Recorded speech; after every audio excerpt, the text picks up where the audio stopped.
J'aime l'Éternel, car il entend ma voix. Il a penché vers moi son oreille, et je le chanterai toute ma vie.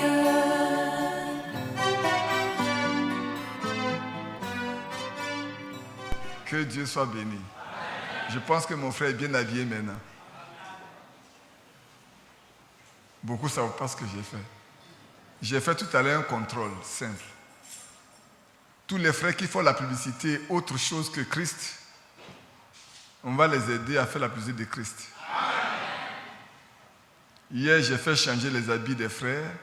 Ce matin, j'ai fait changer le haut d'un frère. Habillons-nous comme des chrétiens. On ne nous a pas dit de nous habiller richement, mais proprement, simplement, comme des chrétiens. Hier, il y a un qui est arrivé avec votons à Micha. J'ai dit, nous votons Jésus-Christ. Ce matin, lui, il a porté EcoBank. J'ai voulu qu'il porte Jésus-Christ, mais il n'y a pas Jésus-Christ chez nous ici. On lui a donné quelque chose de blanc à porter. Que Dieu soit loué. C'est beau, non? Je salue chacun de vous. Je vous transmets les salutations de nos frères de San Pedro. Alléluia. On a eu un très bon séjour au milieu d'eux. On est parti samedi. On est arrivé à temps. On a pu assister à leur réunion de prière. Ce n'est pas nous qui avons prêché, et on était bien heureux d'ailleurs. Parce que souvent, quand les frères arrivent ici, c'est nous qui prêchons. Quand on arrive chez eux, c'est nous qui prêchons. Je leur ai dit, on n'est pas venu pour prêcher, on est venu pour communier avec eux. Mais on souhaitait qu'on parle quand même. Donc dimanche, on a parlé avec eux. La chose qui créait un peu de désordre chez eux, par la grâce de Dieu, est rentrée dans l'ordre. Et puis, on a fait une chose. Nos frères, dans la mesure où, par leur comportement, c'est ce qui a manqué à Abidjan. Ça nous a manqué à Abidjan. Dans la mesure où, par leur comportement, ils ont scandalisé les frères à l'église. On leur a demandé de demander pardon à l'église. Ils ont demandé pardon à l'église. Beaucoup ne disent pas Amen. Vous êtes surpris, non? Est-ce que vous êtes surpris que les frères demandent pardon à l'église? Ils ont agi d'une manière qui a troublé l'église. Ils étaient presque divisés entre eux. Et c'est même arrivé à la chair, comme ça arrivait ici à Abidjan. Et on leur a dit non, c'est pas normal, il faut que vous demandiez pardon à l'église. Ils ont demandé pardon à l'église. Maintenant, on a demandé à l'église qui a murmuré, qui a mal parlé, qui s'est plaint de ses frères. Des frères et des sœurs ont eu le courage de se lever pour dire moi je me suis plaint, moi j'ai mal parlé, moi j'ai murmuré, moi j'ai fait ceci, moi je fais cela, je demande aussi pardon à mes frères. Ils ont demandé pardon aux frères. Quand ils ont fini, je demande aux frères, les frères vous ont demandé pardon, ils ont dit oui. Donc vous devez prier pour eux, pour qu'ils soient unis, pour que désormais s'il y a un problème dans l'église, ils ne se divisent plus, mais qu'ils s'unissent pour prier, pour qu'on trouve une solution à l'église. Les frères ont prié pour l'église. J'ai demandé à l'église, vos frères vous ont demandé pardon, ils ont dit oui. Vous aussi vous devez prier pour eux, pour qu'ils puissent rester unis dans la foi et dans le service. Et ils se sont levés, ils ont prié pour nos frères, qui sont les serviteurs dans l'église. Et ensuite j'ai prié pour eux tous. Et puis la réunion est terminée. Et à 14h, on s'est rendu à la maison, on a pris quelque chose, comme la route est un peu mauvaise. On a dû quitter autour de 15h30. On est arrivé autour de 19h30, 20h je crois. Parce qu'à un moment donné, il pleuvait, on avait cassé la vitesse. Et puis il faisait nuit également. Bon, on a décidé de rouler très sobrement pour pouvoir arriver tranquillement. Et donc on a pu arriver, les frères étaient en paix. Ils nous ont appelés après. Eux-mêmes ont appelé d'autres frères pour leur parler de notre passage qui a fait beaucoup de bien. Et on a reçu l'autorisation de vous saluer de leur part. Nous devons prier les uns pour les autres. Nous devons nous soutenir les uns les autres. Vous, c'est l'apôtre Paul dit, nous devons prier pour tous les saints. Pour tous les saints. Partout où il y a des saints, nous devons prier pour eux. Peut-être nous sommes en paix. On peut venir à l'église tranquillement, on n'est pas persécuté. Ailleurs, il y en a qui ont des problèmes, qui sont persécutés. Donc, nous ne devons pas rester dans notre petite coquille, dans notre petite place, mais nous devons prier les uns pour les autres. Pour que ceux qui sont persécutés dans leur région, Dieu les garde et qu'ils ne déchoient pas de leur fermeté. Alléluia. Alors, j'aurais aimé qu'on soit aussi nombreux que ça hier soir. Vous avez manqué une grande chose. C'était trop beau hier. Je ne sais pas, on ne peut pas reproduire ça. Si on pouvait reproduire, j'allais reproduire ça, mais on ne peut pas reproduire ça. C'était beau hier, hein? Vous avez manqué à une profonde nourriture. Au point où on n'a pas vu le temps passer. On n'a pas vu le temps du tout passer. C'était tellement beau. Et des soeurs et des frères nous ont écoutés en direct. La soeur Sally, j'espère que tu es en direct depuis ta région actuellement. Que Dieu te bénisse. Je salue tous les frères, toutes les soeurs également qui sont en ligne avec nous. Que Dieu vous bénisse. Nous nous réjouissons. Et je pense que vous vous réjouissez avec nous également. Même ceux qui sont en Côte d'Ivoire qui nous suivent, que Dieu vous bénisse. Parce qu'il y a des frères effectivement qui aussi nous suivent d'ici. Et il y en a qui, après le culte, vont directement sur le site pour récupérer les prédications, pour les écouter en différé après. Donc, on ne prêche pas seulement pour ceux qui sont ici, nous prêchons pour tous ceux qui peuvent écouter. Que son nom soit béni. Avant d'aller loin, je voudrais voir une toute petite chose avec vous.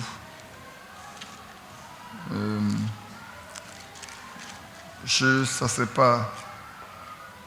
C'est 1 Corinthiens 11. Je crois qu'il y a un petit souci. Il y a un tout petit souci. Je crois qu'il y a un frère qui, voyant des sœurs porter, je vais employer un terme, des fichus sur leur tête, des mouchoirs, des pagnes. Ça, lève-toi. Voilà, lève-toi. Ouais, quand tel qu'habitué à l'habiller, il y en a qui disent qu'ici à Abidjan, on demande aux sœurs de se voiler. Assois-toi. Et puis, il y a une autre qui dit non. Il y a aussi quelqu'un d'autre qui dit non. Normalement, la Bible dit que la femme doit être voilée. Et qu'elle doit porter quelque chose sur sa tête. Ne pas le porter, c'est ça qui n'est pas bon. Alors, vous voyez qu'il y a deux tendances. Alors, normalement, on doit se demander, mais qu'est-ce que dit la Bible?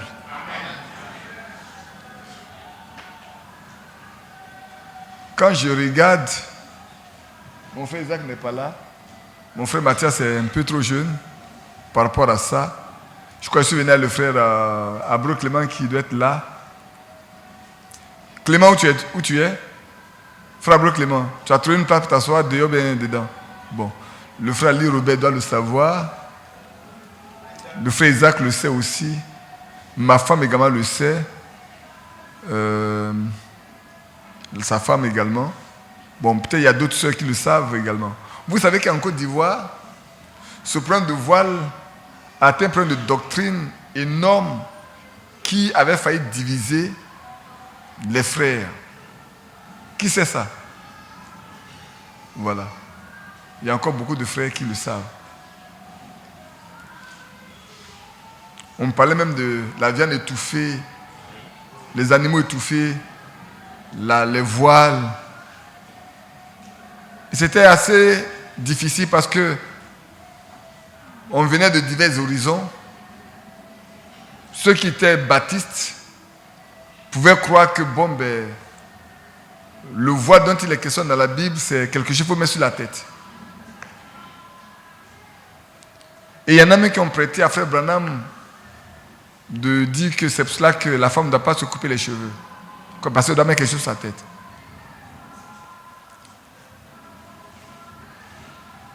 si dimanche prochain, Dieu le veut, je vais venir avec un petit livre. Ça va petit, mais c'est beaucoup, c'est gros. Hein. Je vais vous donner tous les messages dans lesquels Frère Branham m'a parlé de la chevelure de la femme. Tous les messages, je peux vous donner tous les titres. Tous les titres dans lesquels Frère Branham m'a parlé des chevelures de la femme. Donc vous pouvez comprendre que c'est un sujet qui m'a intéressé. Parlant de l'habillement de la femme, vous allez voir tout un ensemble de messages dans lesquels il a parlé de la chevelure de la femme. Mais il faut bien comprendre Frère Branham. Maintenant, qu'est-ce que l'apôtre Paul dit quant à ce qui concerne le voile? On peut lire 1 Corinthiens 11 là dans lequel il en a parlé. Hein. On va lire, je vais lire juste avec vous, que vous voyez. Pour que ceux qui pensent que on ne doit pas porter, ou ceux qui pensent qu'on doit porter, puissent se situer. Mais vous allez vous rendre compte. Il faut faire très attention. Parce que souvent, on va tirer des sujets, ou bien on va tirer des versets qui n'ont rien à voir avec les sujets.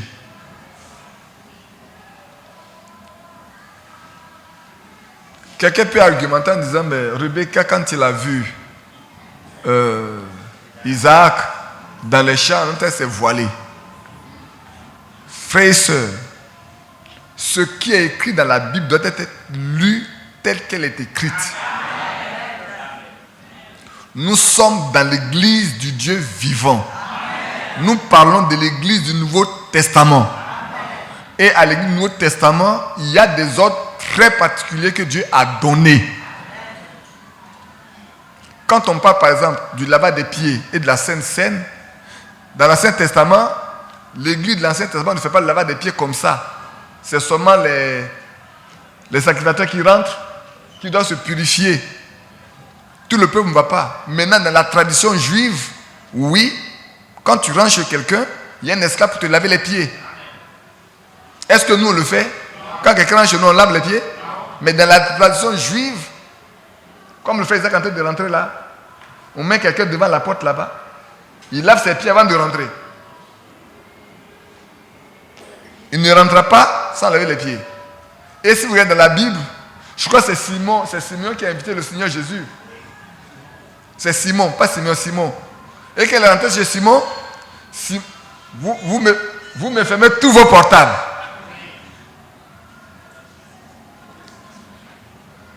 Vous fermez tous vos portables. À moins que vos portables là sont des relais pour que d'autres écoutent. Il y en a qui mettent leur portable et puis les autres écoutent. Ce qui fait qu'on ne peut plus vous appeler puisque vous êtes déjà en connexion avec quelqu'un d'autre. Donc quand il est rentré chez Simon, Simon n'a pas lavé les pieds au Seigneur. Et il est assis là. Et cette femme que Simon va qualifier de prostituée est rentrée. Et elle est assise là. Elle a lavé les pieds du Seigneur avec ses larmes. Elle a pleuré et lavé les pieds avec ses larmes. Et elle a pris ses cheveux pour essuyer les pieds. Et Simon dans ce cas dit, mais si cet homme est un prophète, il aurait su que cette femme-là est une femme de vie impure. Et qu'il ne m'a pas permis que celle-là le touche. Et quand elle a fini, il dit à Simon, j'ai quelque chose à te dire. Il dit, vas-y. Il dit, voilà deux personnes qui ont une dette. Si on remet les dettes aux deux personnes, qui aimera plus celui qui a remis les dettes? Il dit, mais c'est celui à qui on a beaucoup remis. C'est Simon qui avait dit, voilà, tu as bien répondu. C'est pour cela que les nombreux péchés de cette femme-là sont pardonnés. Parce que tu es sur la juge chez toi, comme tu n'as pas beaucoup reçu de moi, tu ne m'as pas lavé les pieds, tu ne m'as même pas oint d'huile, tu n'as rien fait. Mais cette femme, depuis que je suis rentré chez toi, a passé son temps à laver mes pieds avec ses larmes. Elle n'a pas pris un seau d'eau pour ses péchés. Reconnaissant qu'elle est coupable, qu'elle se trouve en face de celui qui peut lui pardonner ses péchés. Parce que quand elle a dit que tes péchés sont pardonnés, les gens disent, mais qui est cet homme même qui peut pardonner les péchés? Alors le Seigneur continue en disant, ta foi t'a sauvé. Parce que beaucoup ne reconnaissent pas qui est Jésus. C'est par la foi qu'on le reconnaît. Et dit comme toi, tu n'as pas reçu beaucoup, mais elle, c'est ton vrai péché là, elle en a reçu le pardon. Donc vous voyez, il y a beaucoup de situations comme ça, mais il faut regarder ce qui nous concerne. Et vous allez vous rendre compte qu'au niveau des cheveux, au niveau de la chevelure et du voile, il y a un seul passage dans lequel l'apôtre pardonne des histoires très claires. Il n'en a pas parlé chez les Philippiens, il n'en a pas parlé chez les Colossiens, ni dans les églises de Galate, ni dans les églises de Crète. Il n'en a pas parlé. C'est à Corinthe qu'il en a parlé. Et comme je en parlais à un frère, nous, Abidjan, nous sommes comme l'église de Corinthe. Mais nous sommes bien assis. Nous sommes bien façonnés. Parce que quand une église connaît beaucoup de problèmes, elle apprend. Elle s'instruit. Elle se façonne. Et elle devient dynamique et solide. C'est ce qu'on est. Donc, j'ai lu tout Romains. Vous savez, dans ce passage de 1 Corinthiens 11 là, regardez, on va lire ensemble, puis on voit. Verset 1. Soyez mes imitateurs comme je le suis de Christ. Moi-même de Christ. C'est l'apôtre Paul qui parle. Je vous loue de ce que vous vous souvenez de moi à tous égards. Et de ce que vous retenez mes instructions telles que je vous les ai données. Amen. Alléluia. Amen. Je ne vais pas laisser mon sujet tomber. Sinon, vous savez ce que j'ai lu là. Dans mon cœur, la titre remonte à 1 Corinthiens chapitre 1, chapitre 2, chapitre 3. Pour que vous voyez de quoi l'apôtre Paul parle ici. Si on commençait là, vous allez voir l'importance de ce que l'apôtre Paul dit ici. Si on prenait chapitre 1, chapitre 2, chapitre 3, vous allez voir ici là, ce que l'apôtre Paul dit. Mais si je rentre dans ça, je ne vais plus prêcher hébreu. Donc je vais aller dans hébreu. Je veux cependant que vous sachiez que Christ est le chef de tout homme.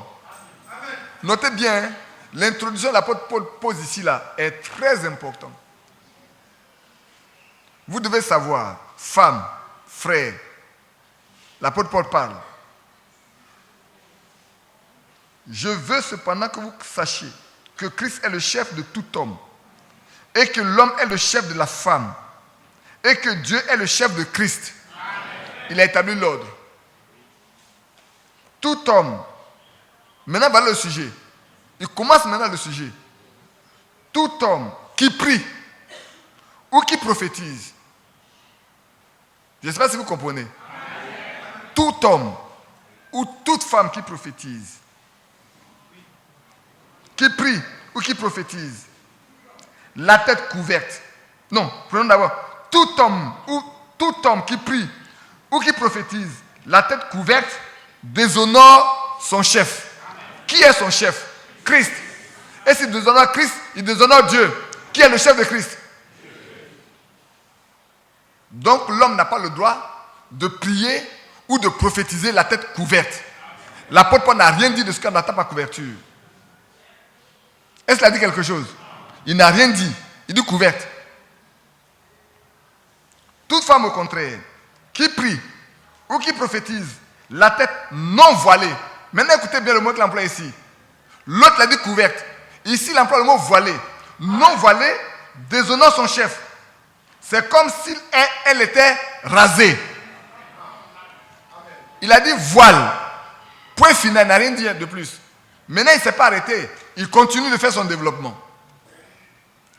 Car si une femme n'est pas voilée, qu'elle se coupe aussi les cheveux. Il n'a pas dit qu'est-ce qui consiste ce voile-là, il n'a rien dit. Si une femme n'est pas voilée, elle doit se couper les cheveux. Il continue. Or, s'il est honteux pour une femme d'avoir les cheveux coupés ou d'être rasée, qu'elle se voile. Amen. L'homme ne doit pas se couvrir la tête, puisqu'il est l'image et la gloire de Dieu, tandis que la femme est la gloire de l'homme. l'introduction qu'il a faite ici, verset 3 là, il continue de le développer en montrant les conséquences. N'est-ce pas? Au verset 8, en effet, l'homme n'a pas été tiré de la femme, mais la femme a été tirée de l'homme. Et l'homme n'a pas été créé à cause de la femme, mais la femme a été créée à cause de l'homme. Amen. Vous voyez le problème de mariage, en même temps enclenché dedans. C'est pourquoi. Maintenant, il va donner la raison pour laquelle la femme doit être voilée. C'est pourquoi la femme, à cause des anges,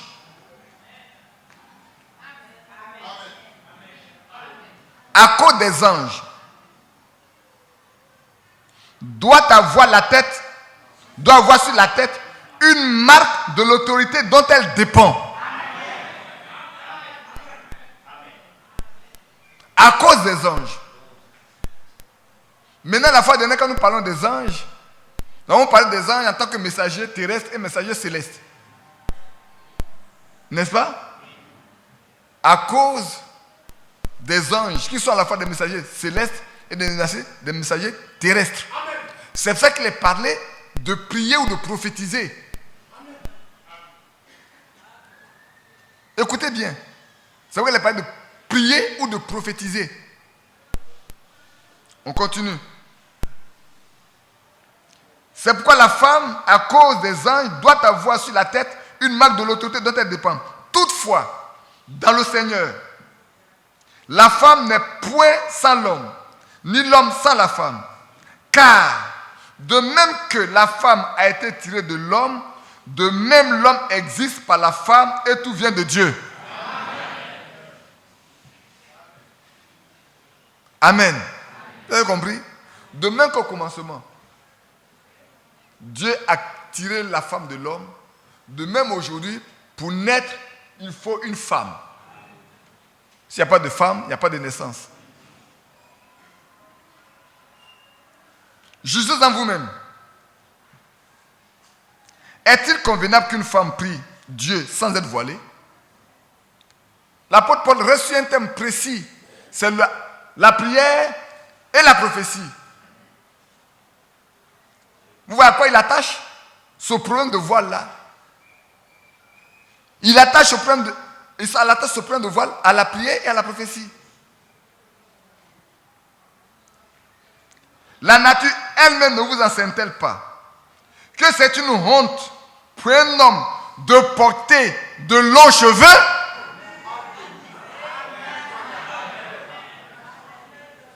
Avant, il a dit couvrir ses cheveux, couvrir sa tête. Maintenant, il précise sa pensée de couvrir les cheveux, couvrir la tête plutôt. Maintenant, il précise sa pensée.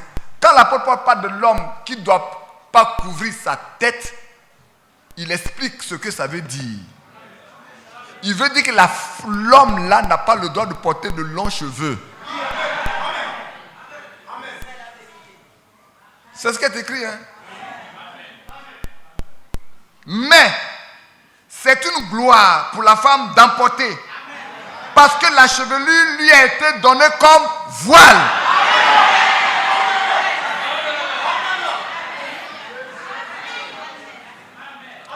Si quelqu'un se plaît à contester, nous n'avons pas cette habitude. Pas plus que l'Église de Dieu.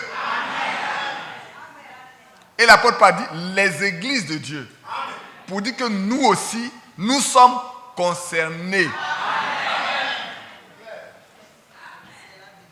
L'apôtre Paul a défini ce qu'il entend par voile. Autant pour l'homme que pour la femme. De sorte qu'on n'a pas à fabriquer quelque chose. C'est pour ça que souvent je me moque des femmes qui sont baptistes. Si elles doivent attacher toujours leur tête, et puis elles sont sous la douche, et il y a un problème, elles ne peuvent pas prier. Parce que ta tête n'est pas... Si tu suis ce qui est écrit là, ta tâche n'est pas attachée, tu ne peux pas prier.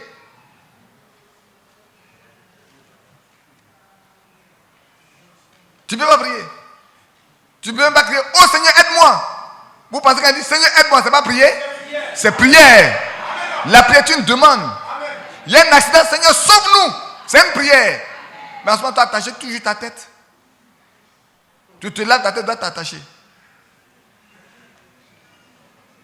Pour finir là, tu ne dois même pas faire tes cheveux. Parce que si tu enlèves ton voile pour faire tes cheveux, tu es à découvert. Tu as découvert.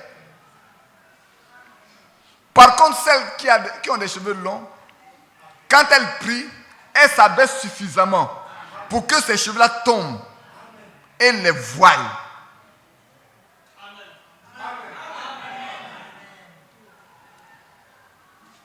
C'est pour ça que Frère Branham ici dit, la femme n'a pas le droit de couper ses cheveux. Il dit, on ne peut même pas couper une mèche. Vous n'avez même pas le droit d'aller chez la coiffeuse et puis qu'une paire de ciseaux me coupe une seule mèche. Et vous qui portez des mèches, quand vous taillez, si en taillant qu'on taille une partie des cheveux, tu l'as coupé. Tu es coupable par rapport à cette écriture.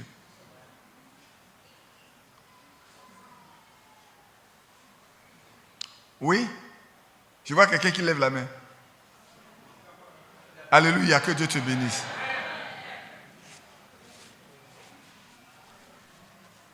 Je crois que ça ne doit pas susciter de discussion. Hein. C'est pour ça qu'ici, maintenant regardez. Sœur, lève-toi. Sœur, lève-toi. Envers là, lève-toi. Non, pas toi. Sœur, lève-toi. Regarde, venez. Toi aussi, viens. Montez ici. Pour que filmez bien, pour que ceux qui sont à l'étranger les puissent voir. Filmez ça très bien.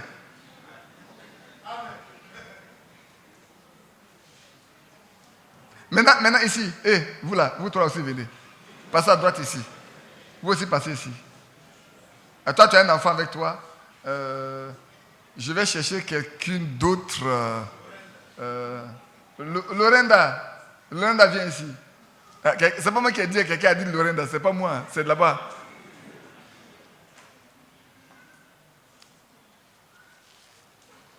Non, passez, mettez-vous à droite ici. Mais filmez bien tout le groupe. Hein. Et regardez, ça c'est un habillement de chez nous africains. Dans nos villages, quand nos mères s'habillent, elles portent toujours un mouchoir. Ça fait partie de l'habillement. Ce n'est pas une doctrine de l'église. Est-ce qu'on vous a dit que vous devez vous porter quelque chose de la tête? Non. Regarde son habit, regarde le haut, et regarde le tissu qui a mis ça. C'est pas le même pain là. Non, c'est pas la même chose. Bon, même si l'autre c'est un peu plus différent. Mais elle n'en a pas besoin sur la tête. Elle n'en a pas besoin, de mettre quelque chose sur la tête. Autant elle peut prier, autant elle peut prier. Donc, frère ou soeur, si tu vois une partie des soeurs porter quelque chose sur la tête, ce n'est pas un enseignement de l'église. Ça fait partie de leur habillement. Maintenant, oui, si les soeurs ne se sentent pas obligées de porter quelque chose sur la tête, oui, c'est ce qui est dit là dans la Bible. Elles sont libres. Leurs cheveux doivent servir de voile.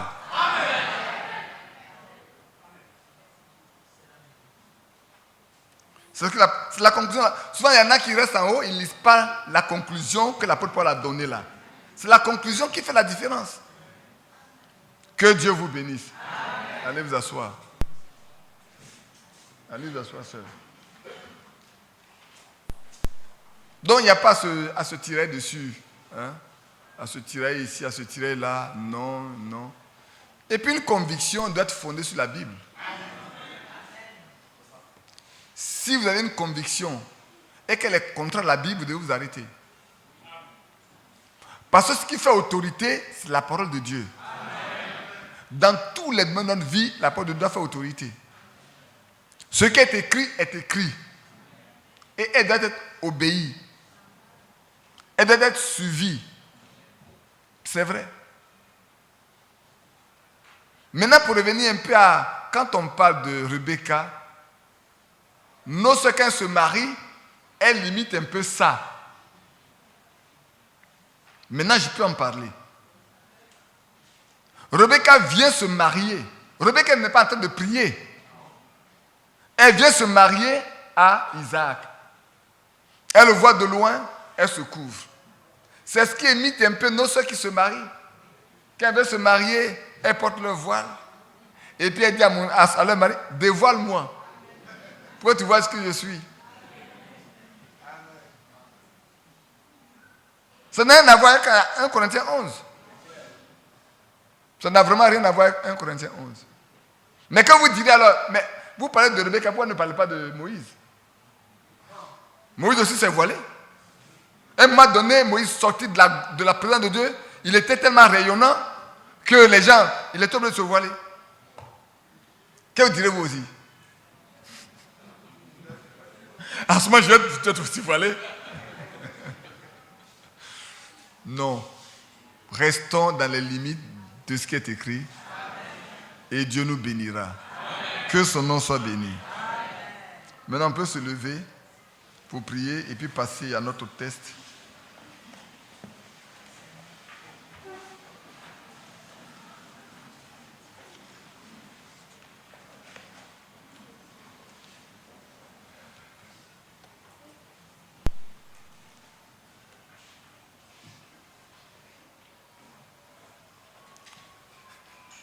Que ça vienne, je regarde en même temps.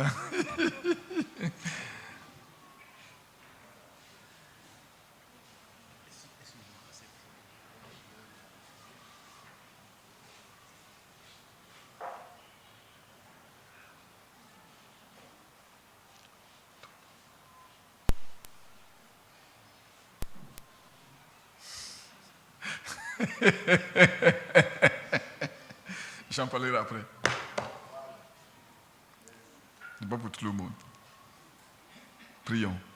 Bien-aimé Père Céleste, nous voici comme un joyau de ta couronne. Nous sommes ceux-là que tu as choisis. Tu vois, il est écrit que tu as choisi Abraham. Non pas parce qu'il était bon, mais tu l'as choisi. Tu l'as aimé, tu l'as choisi. Et nous sommes de ceux-là. Comme Abraham, tu nous as aimés, tu nous as choisis. Pour faire de nous tes frères, tes amis. Je parle de Christ, notre Dieu. Afin que désormais, nous partageons la richesse avec lui. Afin que désormais, nous soyons assis avec lui dans les lieux célestes, où tout le trésor nous attend. Sois béni, Père. Sois remercié et sois glorifié. Mais alors que nous sommes sur cette terre, tu continues de nous enseigner, de nous reprendre, de nous exhorter, de nous préparer pour l'enlèvement. C'est pour ça que nous nous sommes déplacés ce matin pour venir. Nous bénissons ton nom parce qu'il n'y a eu ni accident, ni incident. Tous nous sommes parvenus ici sains et saufs. Nous te bénissons pour cela. Nous te glorifions et t'exaltons. Maintenant que nous sommes rassemblés, parle. Parle à chacun de nous. Parce que tu connais les besoins qui nous ont amenés ici. C'est vrai, nous sommes venus ici. Il y en a qui sont encore peut-être malades. Il y en a qui ont encore des problèmes financiers. Il y en a qui ont des problèmes spirituels. Il y en a qui veulent la conversion de leurs enfants. Chacun a un besoin. Mais envoie ta parole pour nous guérir. Pour répondre à chacun des besoins qui se trouvent dans nos cœurs. Et qu'en sortant, nous nous réjouissons de savoir que Père, dans ta présence, nous avons été comblés. Et que le seul instant que nous avons passé là vaut mieux que 1000 ans ailleurs. Sois donc béni et loué, remercié. Au nom de Jésus-Christ. Amen. Vous pouvez vous asseoir.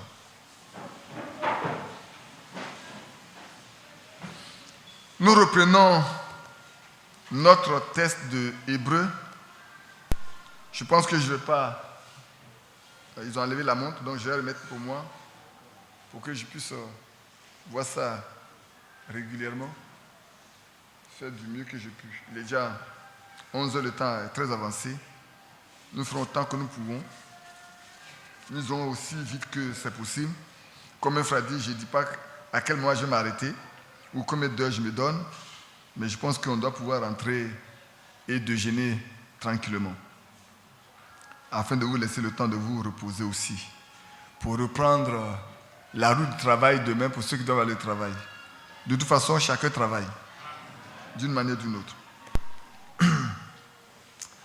Nous avons lu déjà Hébreux chapitre 2, parlant de l'importance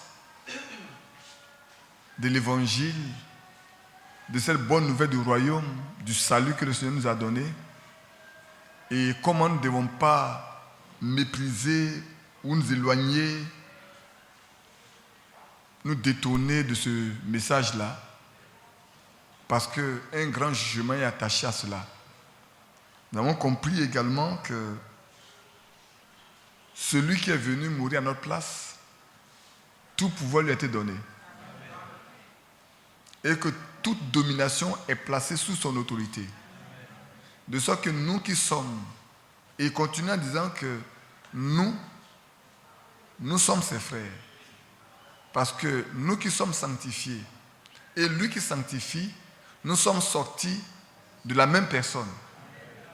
Et il n'a pas honte de nous appeler ses frères. Mais il a continué en disant que ceux qui sont ses frères, ceux qui sont sa mère, ses sœurs, ce sont seulement ceux qui font la volonté de son Père qui est dans les ciels. Ainsi donc, quiconque ne fait pas la volonté de Dieu ne peut être ni son frère, ni ses sœurs, ni sa mère, pour ne pas dire ses mères. N'est-ce pas? Et comme pour avoir des problèmes, des difficultés, également il est celui qui peut nous venir au secours. Et il ne vient pas au secours à tout le monde. C'est seulement à ceux qui sont de la descendance d'Abraham. Ceux qui relèvent de la postérité d'Abraham. Et nous savons que dans Galates, comme dans Romains, celui qui est la postérité d'Abraham, c'est Christ. Parce que vous devez savoir que dans la Genèse, après Ismaël, Isaac est né. Après Isaac, avec Ketura, il a eu 2 enfants. Donc Abraham a eu une multitude de descendance. Mais on ne parle pas de plusieurs, on parle de sa descendance. On parle de Christ. Et par Christ, nous sommes devenus postérité d'Abraham. Ainsi, nous qui sommes de la descendance d'Abraham, nous qui avons pour père Abraham, nous qui avons la même foi que Abraham, frère, c'est à nous qui vient en aide. Ce matin, j'étais avec mon frère Abro, on mangeait, on parlait. Avant de parler, on a passé le temps à prier. Et puis, je disais, vous frère, tu vois Abraham a menti. Qui c'est qu'Abraham a menti une fois? Abraham a menti. Quand il est parti à Guéra, chez Abimelech, il a vu sa femme Sarah, cette vieille femme-là qui est devenue jeune. Après que le Seigneur les ait visités, il a dit à Sarah, tu sais, tu es tellement belle que si je dis que tu es ma femme, on va me tuer. Donc, je vais dire que tu es ma soeur. Il faut dire que je suis ton frère. Comme ça, ils vont bien me traiter. Et quand Abimelech a vu Sarah, quand les gens d'Abimelech ont vu Sarah, vous le lisez dans Genèse chapitre 20. Alors, ils ont pris Sarah. Et ils ont été chez Abimelech. Mais Dieu, il est Dieu. Vous pensez que Dieu va permettre que Abimelech souille Sarah? La nuit, là même, Dieu a intervenu pour dire à Abimelech, tu es un homme mort si tu touches à cette femme-là. Il dit, mais Seigneur, tu sais que moi je suis un homme intègre. Je ne lui ai pas arraché sa femme. Il m'a dit c'est sa soeur. Et Sarah a dit c'est mon frère. Il dit je sais que tu es intègre. C'est pour cela que je t'ai empêché de la toucher. Maintenant, remets-lui sa femme et va, qu'il prie pour toi, parce que c'est mon prophète.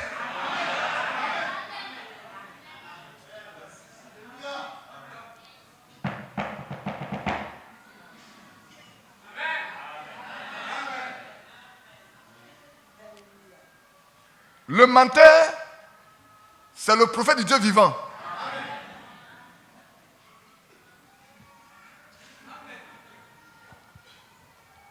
Le mensonge n'a rien enlevé de ce qu'il est prophète. Je ne sais pas si vous comprenez. Il n'est pas prophète aujourd'hui. Il n'était pas prophète d'hier. Il était à la naissance. Depuis la fondation du monde. Avant que Dieu ne le choisisse, Dieu savait qu'il était son prophète. Et qu'il en fera son ami. C'est un parcours. Dans le parcours, il est tombé. Mais ça n'a rien changé à sa nature. Un fils de Dieu peut tomber. Mais il reste fils de Dieu. Une fille de Dieu peut tomber, mais elle reste fille de Dieu. Et comme elle est fille de Dieu, elle va se repentir. Elle va se lever pour dire, Père, j'ai mal fait.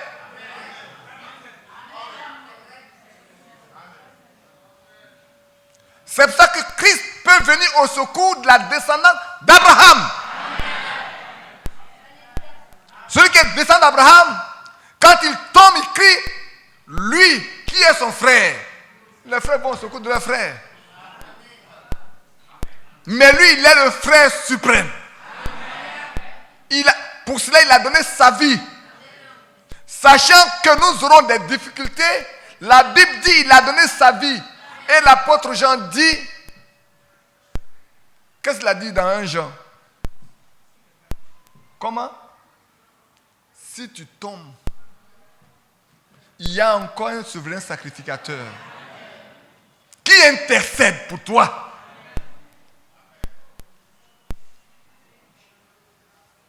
Ah, la croix où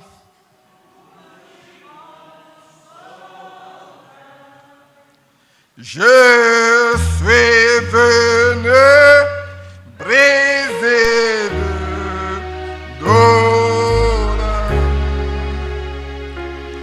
La sans plus à mon à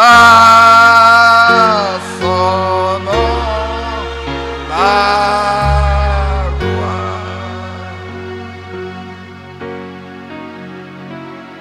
à son nom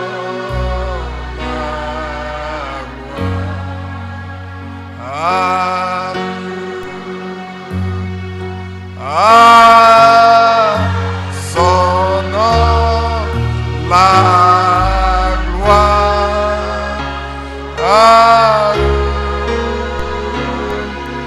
la sans purifier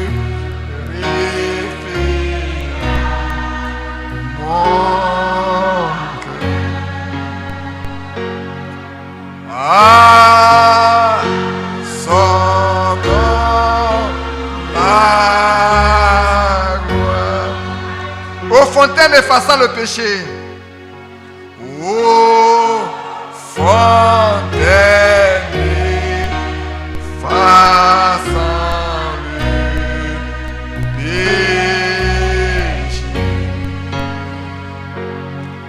donne la vie au cœur desséché.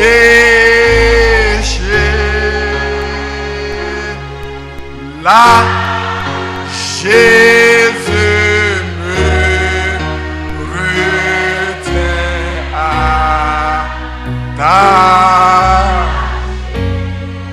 attaché à son nom.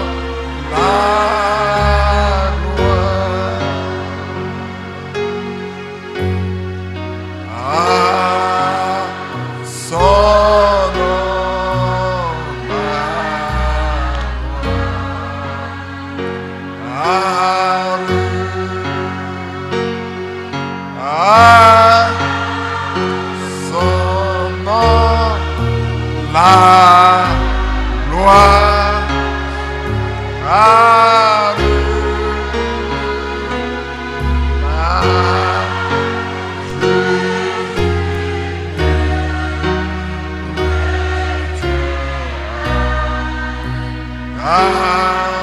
Est-ce que vous êtes attaché à cet endroit-là?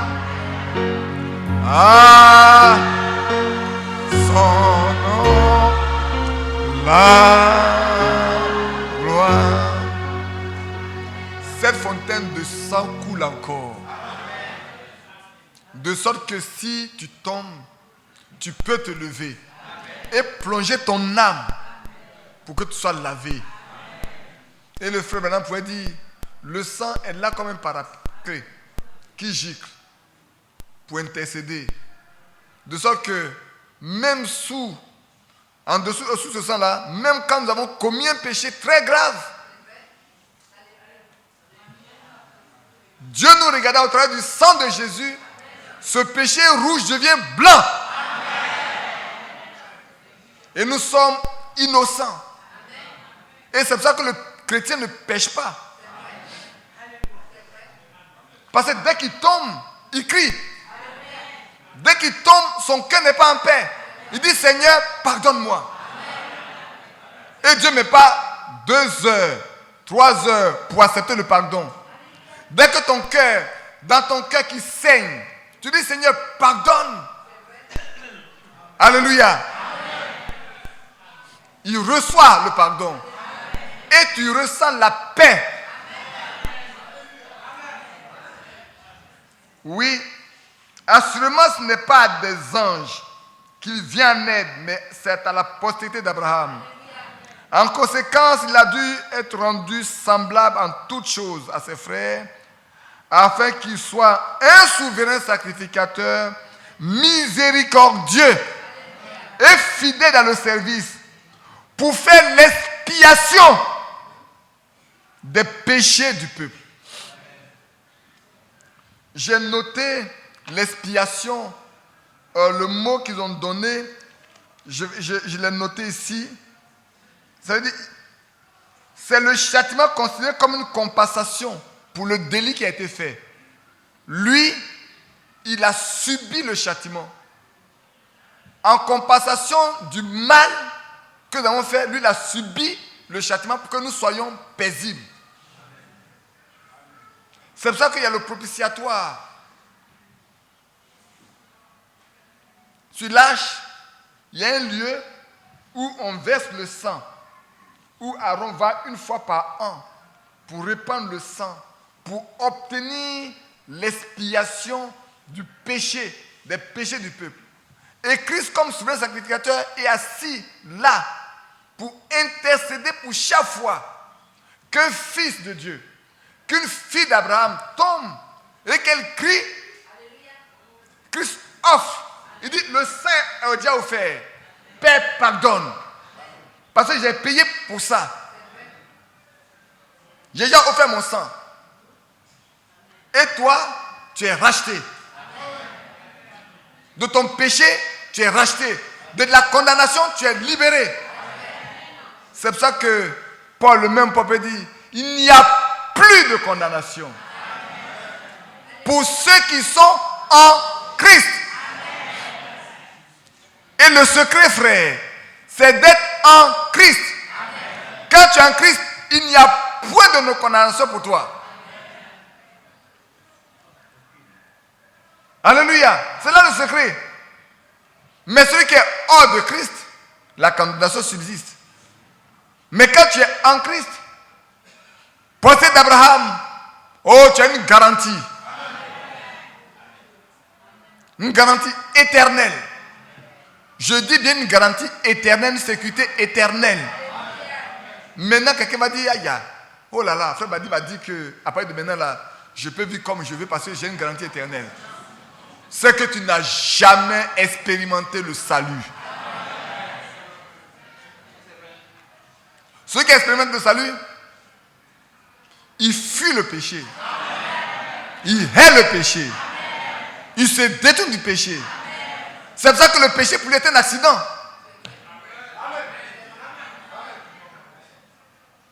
Quelqu'un qui conduit sa voiture normalement, il n'y a pas de problème. Un accident, c'est comme un péché. Le péché pour nous doit être considéré comme un accident qui nous est arrivé dans le parcours. Et puis on se lève. Et puis on dit Seigneur pardonne. Et puis on continue le chemin. Mais on ne revient plus là-dessus. Vous voyez? Car du fait qu'il a souffert lui-même et qu'il a été tenté, il peut secourir ceux qui sont tentés. Maintenant attention. Dieu ne tente jamais personne. Par contre, le Seigneur a été tenté. Quand vous allez dans Marc, dans Matthieu chapitre 4, on va le lire.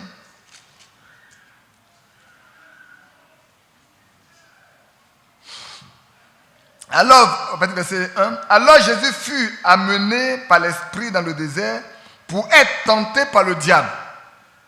Après avoir jeûné 40 jours et 40 nuits, il eut faim. Le tentateur s'étant approché, lui dit, si tu es fils de Dieu, tu vois non? Il dit, si tu es fils de Dieu, ordonne que ces pierres deviennent des pains. Jésus répondit, il est écrit, alléluia. L'homme ne vivra pas seulement de pain, mais de toute parole qui sort de la bouche de Dieu. Première tentation, la nourriture. La nourriture. Beaucoup n'aiment pas jeûner. Ils ont pour ventre Dieu. Leur ventre devient leur Dieu. Chaque jour, il faut remplir. Il faut remplir. Il faut remplir. Le machin est en train de faire chaque jour, comme une machine. Mais le Seigneur a dit, il y a des démons, il y a des esprits qui ne sortent que par la prière et par le jeûne. Maintenant, si le jeûne, là, vous ne pouvez pas jeûner, ces démons-là qui ne peuvent sortir que par le jeûne et par la prière, là, c'est qui cohabitent avec vous.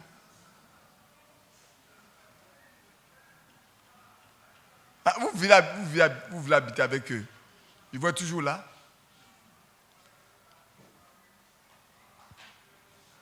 Première tentation, le jeûne, la nourriture. Ne nous laissons pas tenter par la nourriture. C'est vrai. Ne vous laissez pas appesantir par le boire, le manger. Mais recourez à la prière. Quand on est trop rassasié, souvent on se met à genoux et on baille.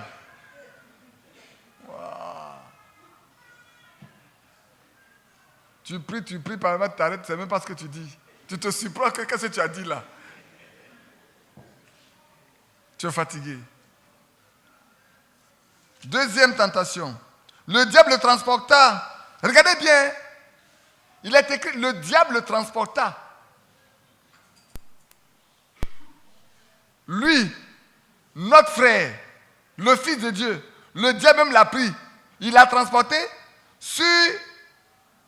dans la ville sainte, le plaçant sur le haut du temple et lui dit, si tu es fils de Dieu, jette-toi en bas.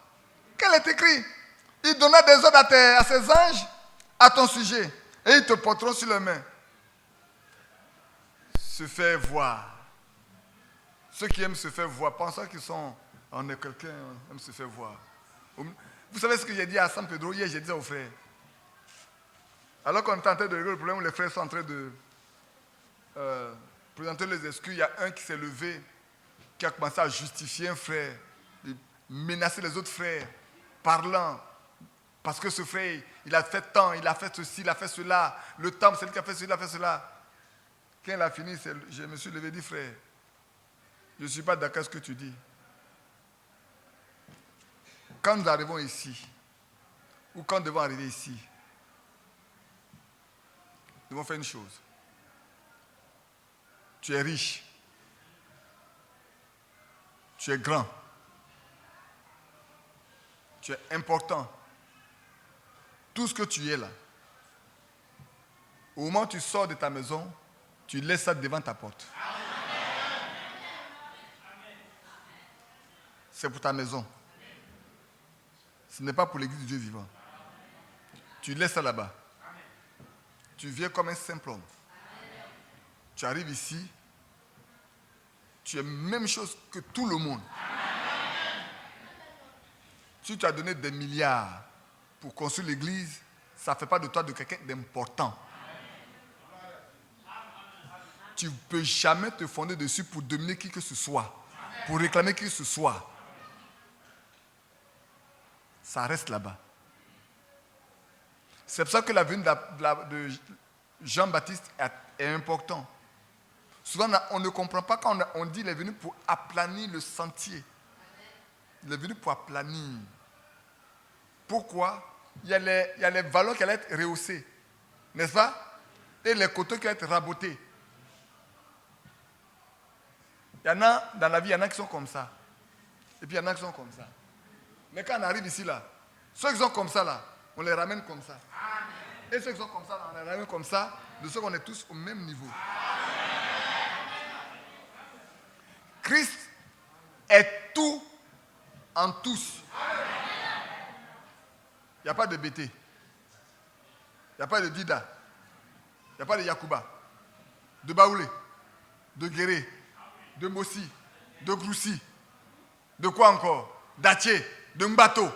d'Ébrié, d'Abé. Il n'y a plus ça. C'est la descendance d'Abraham. C'est des fils et des filles du Dieu vivant. Ton titre, on ne te dénie pas, hein, mais ce n'est pas pour ici.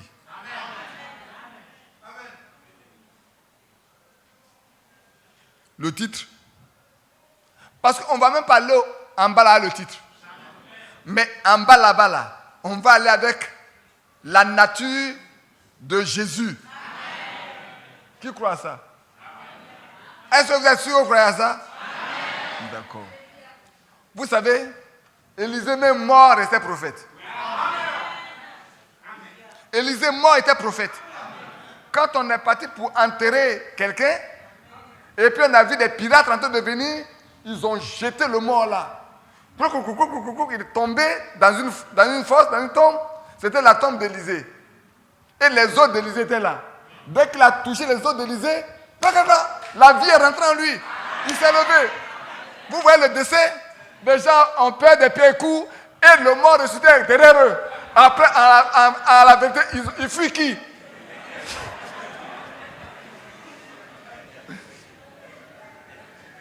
Ils tous les regardent le mort en train de venir. Oh, le mort aussi en train de courir pour les rattraper. Pour leur dire non, je suis ressuscité. Même mort, Élisée restait prophète. Mort, nous restons fils de Dieu. Parce que sinon, il n'est pas possible qu'on soit ressuscité.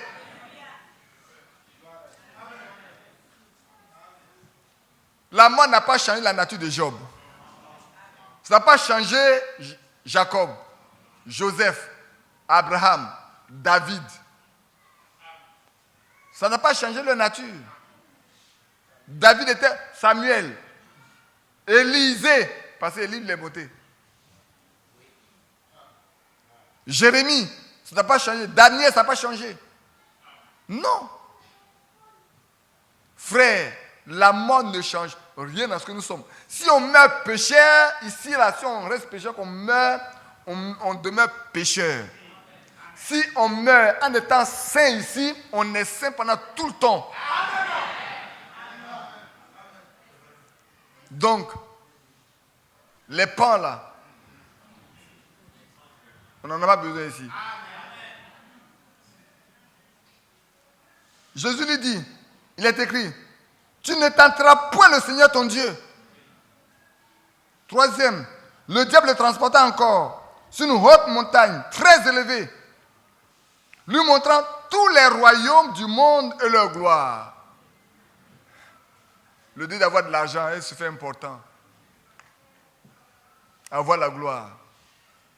Jésus lui dit, le diable lui dit, et il lui dit, je te donnais toutes ces choses si tu te prosternes et m'adores.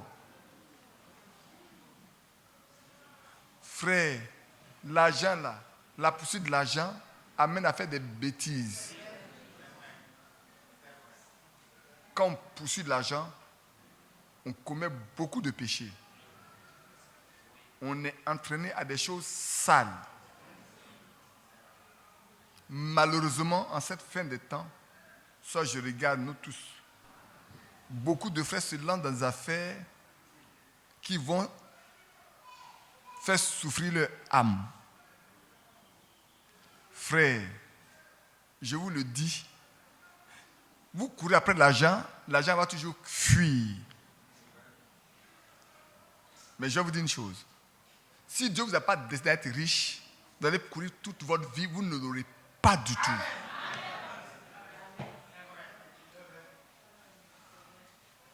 Mais si Dieu vous a destiné à avoir de l'argent, vous ne courez pas après cela, il vous le donnera. Le peu que vous ferez là, la petite chose que vous ferez là, Dieu va rendre ça abondant. Vous serez surpris. Pourquoi courons-nous tant, frères, sœurs? Pourquoi courons-nous tant? Pourquoi? Au risque de perdre la vie éternelle. Au risque de sortir des rangs. Au risque de regretter plus tard. Pourquoi? Est-ce que Dieu n'est pas capable de nous donner la nourriture, le vêtement? Frère, écoutez-moi bien. Nous manquons de foi. Nous manquons de foi, c'est pour ça que nous souffrons. Hier, je disais, le Seigneur dit dans Jean 14, si vous demeurez dans ma parole, et que ma parole demeure en vous, demandez tout ce que vous voudrez. Ce n'est pas Frère Badi qui parle. Je cite les Écritures. C'est ce que Jésus a dit.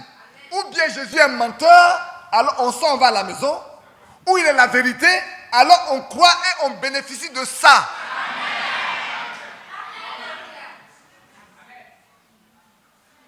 On se soucie trop de ce qui est matériel. Si vous demeurez dans ma parole et que ma parole demeure en vous, demandez tout ce que vous voudrez. Et cela vous sera donné. Ce n'est pas moi qui l'ai dit. Ce n'est pas Isaac qui l'a dit. Ce n'est pas Frère Branham qui l'a dit. Ce n'est pas Paul qui l'a dit. C'est Jésus. Lui qui peut nous secourir, c'est lui qui l'a dit.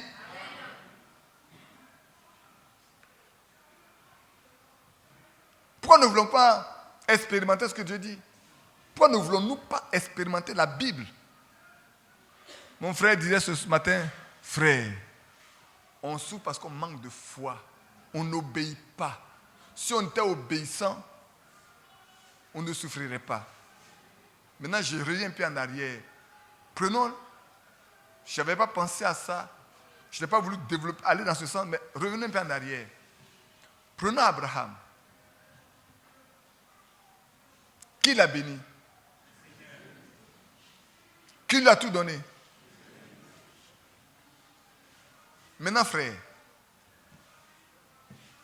qui a donné à Pierre cette nuit-là la possibilité d'attraper des poissons alors que toute la nuit la pêche n'a rien eu? Frère,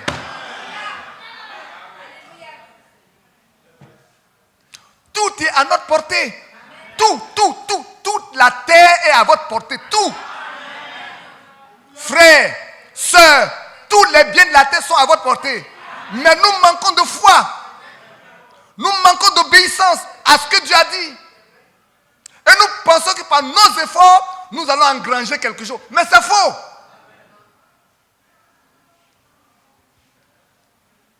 Mais c'est faux. La Bible ne dit pas que ce que les gens cherchent, les cours là, même la nuit, quand les peuples de Dieu dorment, Dieu le leur donne.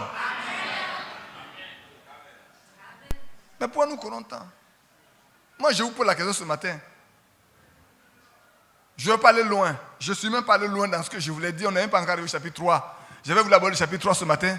Mais je voudrais qu'on s'arrête un peu ici. Lui, il nous donne tout. Il nous l'a promis. Et sa parole est vraie. Pierre l'a expérimenté. C'est pas vrai? À plusieurs reprises, Pierre l'a expérimenté. Jacob l'a expérimenté. Frère, c'est vrai. David l'a expérimenté.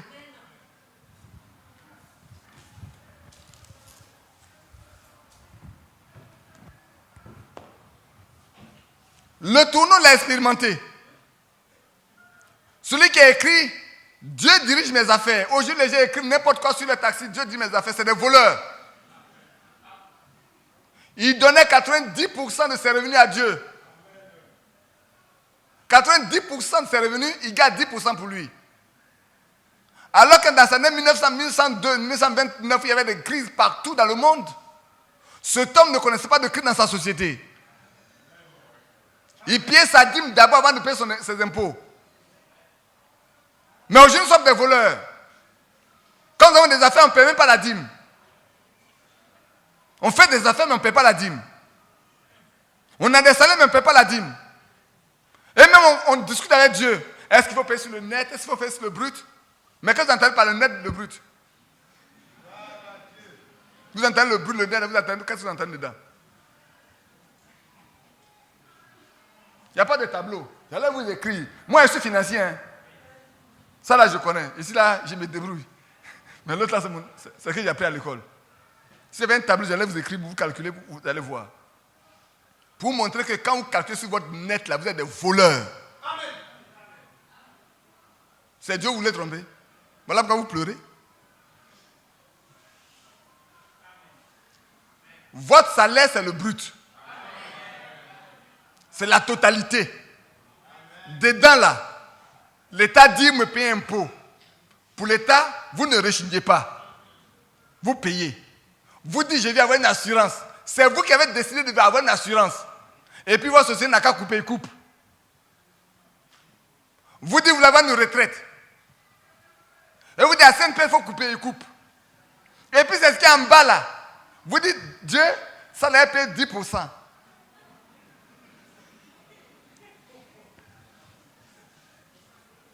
Vos 10%, c'est sur le brut.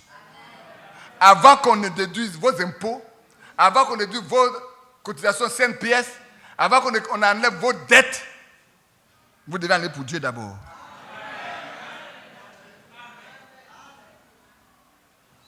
Vous enlevez pour Dieu d'abord. Et puis qu'est-ce qu'il y a à faire? Qu'est-ce que 10% même? 10% c'est quoi? Qu'est-ce que c'est 10%? 10% mais c'est quoi même? Moi, il y a un frère qui m'a appris une chose. Il dit, lui, il doit à Dieu toute sa vie. Toute sa vie, il ne pourra pas payer ce qu'il doit à Dieu.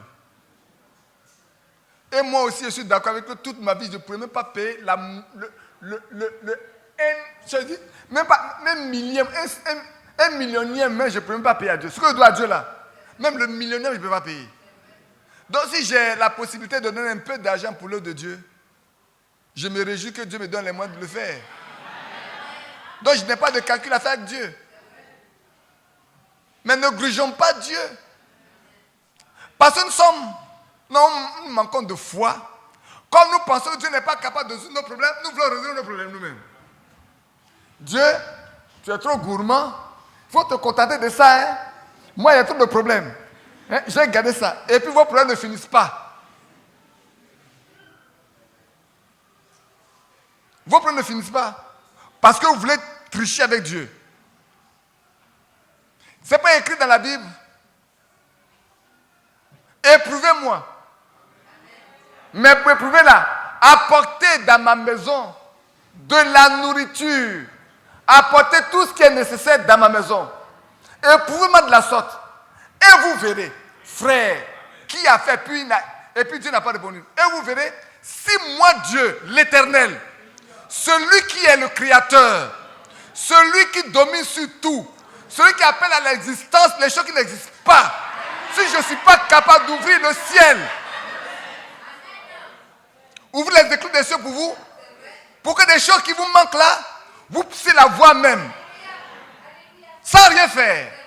Même en dormant, vous levez, Dieu peut vous remplir vos cases de nourriture. Il est capable. Ça n'a-t-il pas eu lieu au temps d'Élysée? Quand il y avait cette grande famille là où la ville de, je crois, Jérusalem avait été, c'est Samarie qui avait été complètement entourée par les soldats. On les a affamés. Il dit aujourd'hui, jusqu'au soir, dans vos portes, il y a tellement de nourriture que vous ne pouvez même pas penser à ça. Le soldat incrédule dit, même quand Dieu va ouvrir les éclous des cieux, de telles choses n'arriveraient pas. Il dit, tu vas voir, mais tu ne vas pas manger. Amen. Toi, tu vas voir ça. Incrédule, tu vas voir, mais tu ne vas même pas goûter à ça. Ça n'a pas eu lieu. Frère, attends, la Bible, là, ça vous sert à quoi, concrètement? Là, parlons entre nous, amis. Nous sommes ici pourquoi? La Bible que j'étais dans ma main, là, vous êtes ici pourquoi avec ça? Vous faites quoi avec ça? Vous rendez la Bible une lettre morte?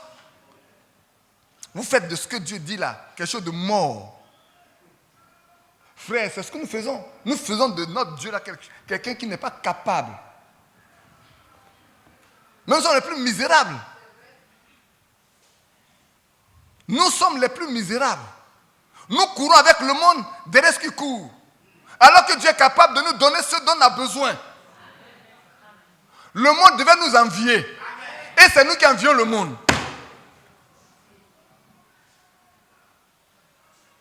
Des princes et des princesses de la terre. Vous ne savez pas qu'en venant en Christ, nous reprenons notre position qu'Adam avait perdue.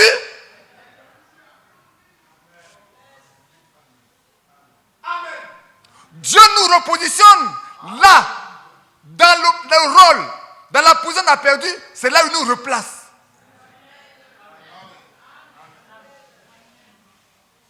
Et nous sommes à la traîne. Nous faisons croire qu'il n'est pas capable de venir à notre secours.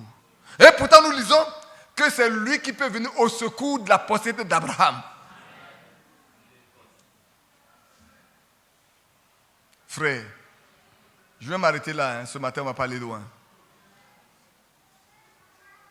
Mais je prie qu'on reconsidère nos voies.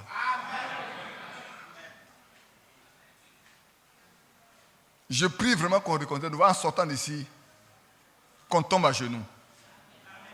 Frère, qu'on reste à genoux jusqu'à ce que les choses changent dans notre vie. Sinon, ce n'est plus la peine d'ouvrir cette église. C'est plus la peine d'ouvrir cette église pour faire croire que nous sommes des fils de Dieu. Nous devons rester à genoux jusqu'à ce que notre vie là, quelque chose se passe à l'intérieur. Nous devons pouvoir laisser la Bible être vivante.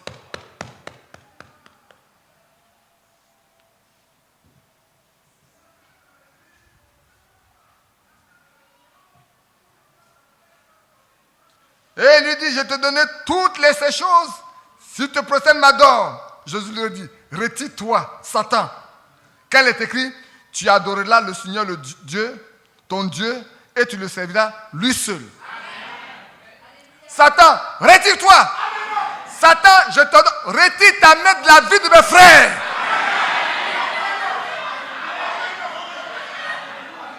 Je t'adjure au nom de Jésus-Christ.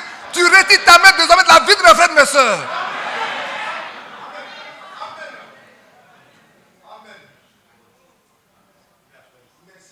Qu'il en soit ainsi. Amen. Je suis d'accord avec toi. Qu'il en soit ainsi. Amen.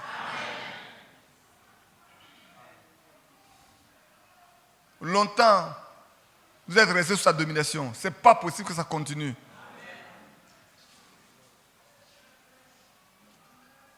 Oh que c'est beau, un monde nouveau nous attend là-haut, auprès de l'agneau.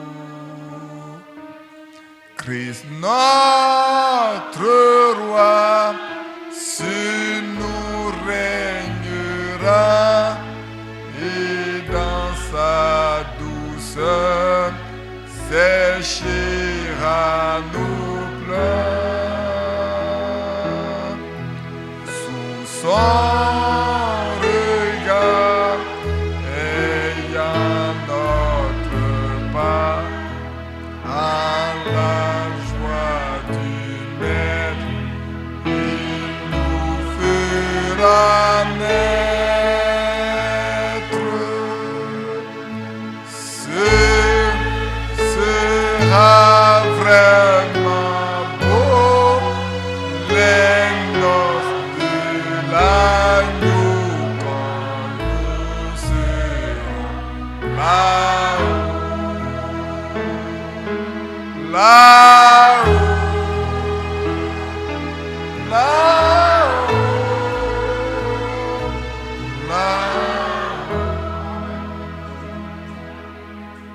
Oh, que c'est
On peut se lever ensemble pour prier.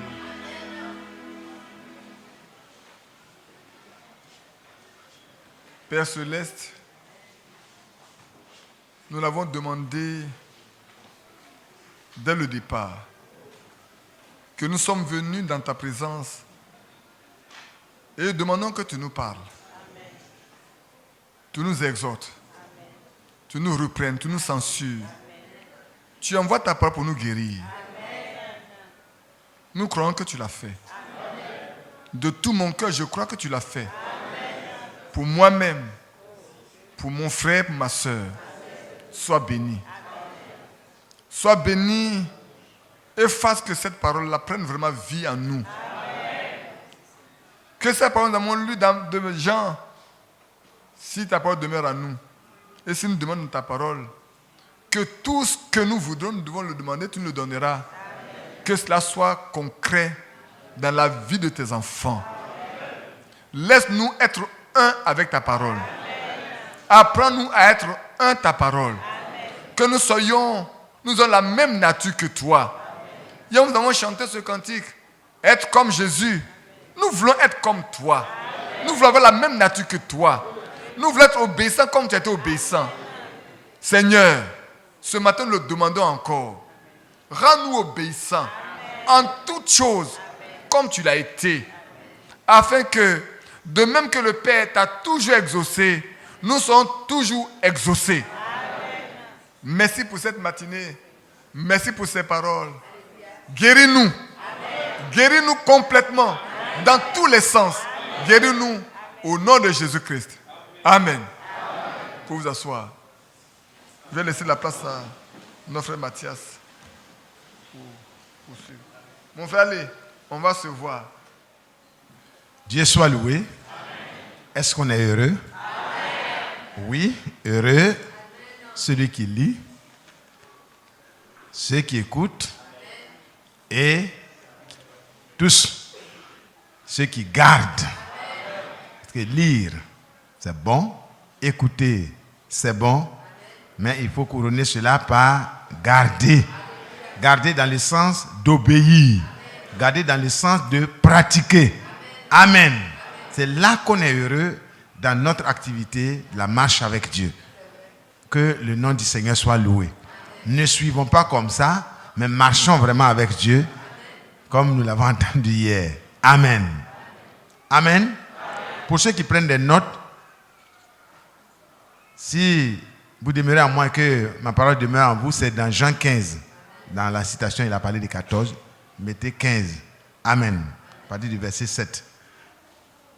Le péché contre le Saint-Esprit n'est pas inclus dans ce que le serviteur de Dieu a dit, en réponse à la petite note qui est venue. Amen. Le Fils de Dieu ne pêche pas contre le Saint-Esprit. Amen. Vous avez compris? Clair. Pas de commentaire. Il est conduit par l'Esprit. Comment il va pécher contre le Saint-Esprit? Gloire à Dieu. Ça va? On peut avancer. Nous allons nous lever encore pour dire merci à Dieu. C'est tellement vrai que nous sommes bénis. Il n'y a plus de raison que quelqu'un aille à la maison en portant les mêmes infirmités, que ce soit des infirmités naturelles ou spirituelles. Nous sommes des fils de Dieu. Nous sommes la postérité d'Abraham, c'est-à-dire ceux qui ont hérité de toutes les promesses. Amen. Et nous devons posséder, et nous possédons les portes de nos ennemis. Avez-vous encore un ennemi? Vous possédez sa porte. Amen. Il est fidèle. Celui qui nous a parlé ce matin est celui qui a parlé à Abraham. Il n'a pas varié. Il est toujours capable. Il est encore capable. Et il le sera demain encore.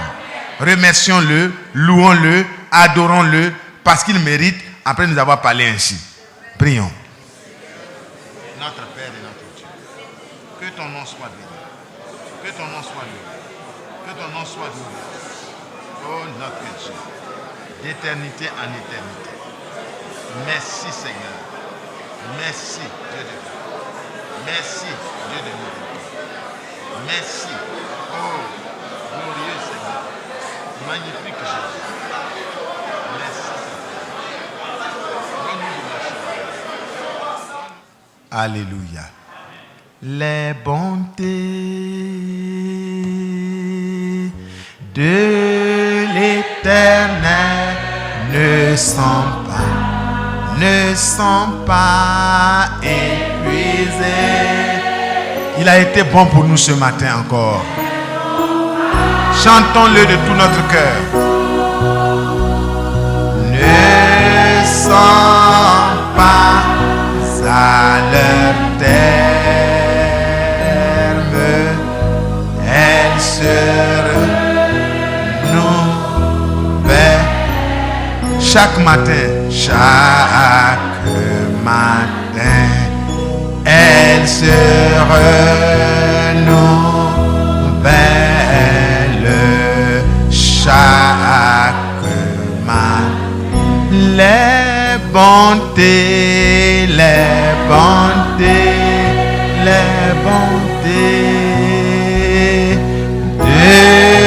l'Éternel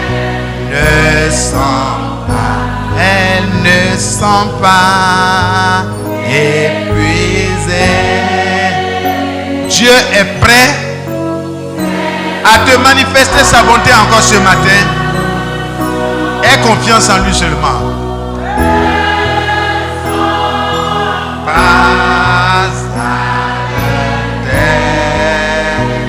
terme, elle se renouvelle chaque matin. Elle se renouvelle chaque matin. L'Éternel, là de la bonté, de la bonté.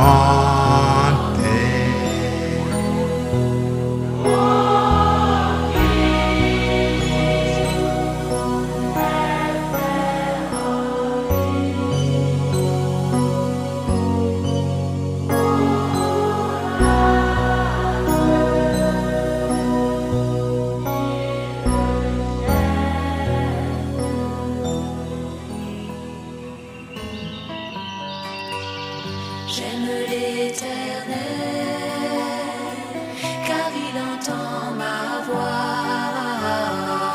Il a penché vers moi son oreille, et je le chanterai